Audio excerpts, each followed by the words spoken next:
Welcome to Faith and Freedom. For the next few minutes, we hope to inform, inspire, and encourage you as we discuss the legal victories and challenges to your fundamental freedoms and religious liberties. Faith and Freedom comes to you from Liberty Counsel, a civil liberties, education, and legal defense organization. Join us now as Matt Staver, founder and chairman of Liberty Counsel, explains the latest legal issues all across this country. In the courtrooms of America, Liberty Counsel is winning the battle for your constitutional freedoms. The Ten Commandments have had a profound impact on American law and government. We're going to be talking about it today on Faith and Freedom. I'm Matt Staver, founder and chairman of Liberty Counsel. Joining me is Shawn Akers, the vice president of Middle Eastern Affairs for Liberty Counsel. Shawn, the Ten Commandments, and we've written a booklet about this, have profoundly influenced American law and government. And it was a surprise to me how much of an influence they really have had on American law and government, and certainly on the Western culture and Western tradition and values. But back in 1999, if you look at a chart, there were really no lawsuits or very few lawsuits before that. There was a couple of lawsuits, and certainly there was that one that went to the Supreme Court on the Ten Commandments. But 1999 is when everything spiked, and that's when the ACLU made the Ten Commandments a target of litigation. They continued until about 2005 when we had our case to the U.S. Supreme Court. They've sort of tapered down since then, and most of the cases we've won since then. There's not been a complete 100% across the board, but most of the cases we've won or others have won dealing with standalone and also displays of the Ten Commandments. But as part of this litigation process, we got a chance to really research history. And frankly, I was amazed at what we found in our history. But let's go through some of these commandments. You know, it's easy for people to say, well, I understand that thou shalt not kill or murder, that could be influenced, or we could have laws that parallel that in the United States. But how about these other four commandments, or some of these up top commandments about having only one God, not blaspheming his name, and so forth? How do those actually influence American law and government? We've talked a little bit about this before in terms of the monotheism that actually is a significant development, that if there is one God, then there's a God who creates, and there's a God, therefore, who in the creation created order, and therefore we can discover, and from there we can have a basis for law and morality. So that's certainly a premise that we could spend all week on. But let's just go through some of these commandments one by one, and I think it'll surprise some people. You know, Matt, first of all, let me congratulate you on this booklet. You have put together a booklet unlike anything that I've seen before. There are entire bodies of literature on the basis of American law and government and on the Ten Commandments, both from a religious and a philosophical perspective.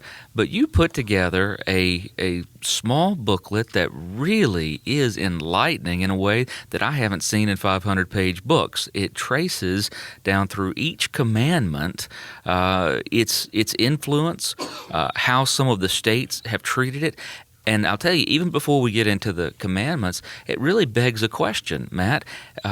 You've provided a historical document here with citations.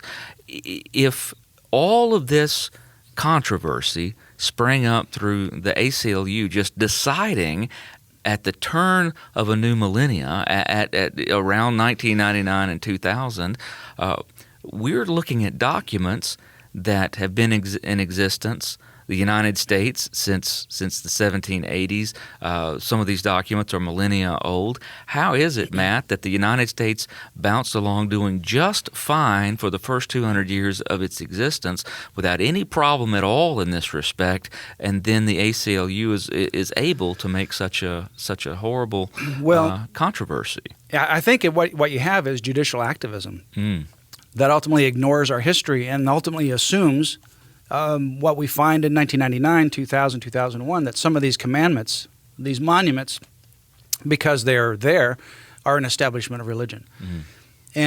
But you go through the history of America, and they've been throughout our history. You can't go through Washington, D.C., and we'll go through some of that as we finish out this series this week in terms of how prevalent they are, not just in Washington, D.C., but in courthouses and in state grounds all over the country. Most people would say, well, the first commandment, though, thou shalt not have no other gods before me. How in the world was that ever part of our American law and government? I think we can have a long discussion on monotheism, and most people don't realize how significant that really is to morality, to scientific discovery and to the rule of law and to equal rights. But it has a significant history. We touched on that earlier this week. So let's just go to the first commandment. In 1610, Virginia required its leaders to give allegiance to God, quote, from whom all power and authority is derived, close quote, who is the, quote, King of kings, the commander of commanders, and the Lord of hosts, close quote.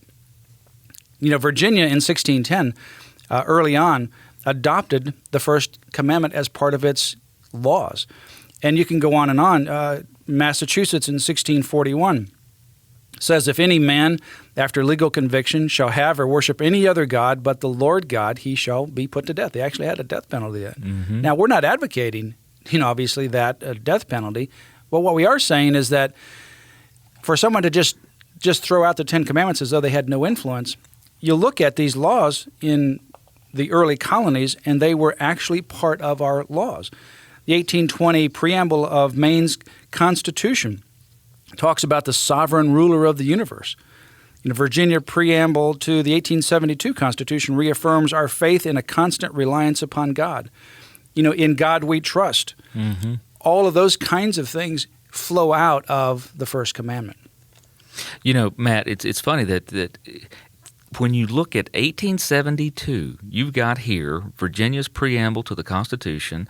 The 1872 Constitution reaffirms our faith in a constant reliance upon God. So when we come forward in the ACLU and other institutions trying to say that in God we trust, the national motto, was a relatively new creation, they're simply not correct. No, they're not correct. It's just reflecting our history. And another thing people would be surprised about, even today, all 50 states reference God or a higher being in the constitutions. Every single state, even the most liberal state, still references God or a higher being, a superior God in our constitutions.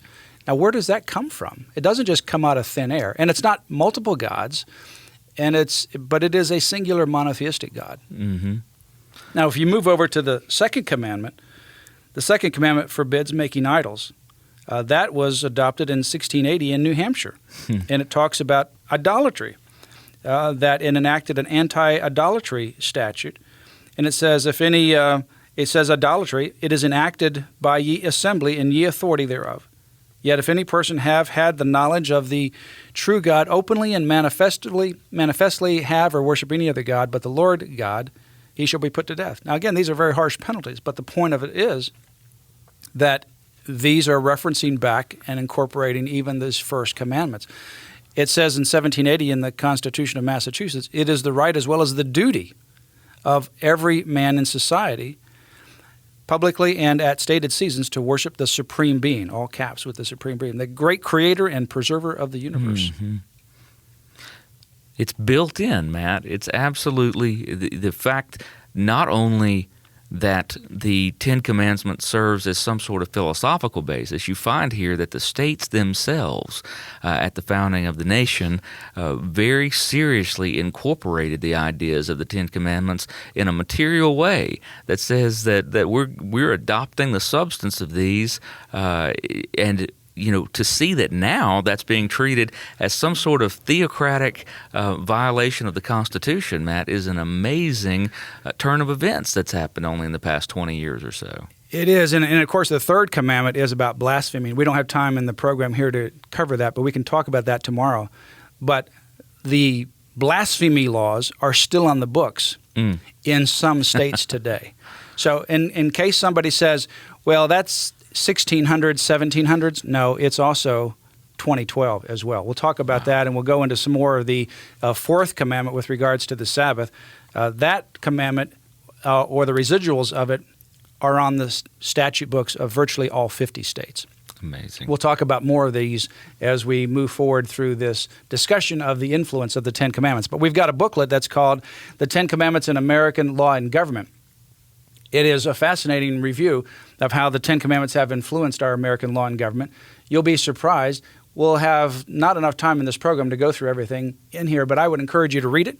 And when the ACLU or others say the Ten Commandments have no place in a courthouse or on public grounds, read this book and give some information to them about the history that they either don't know or they simply want to ignore.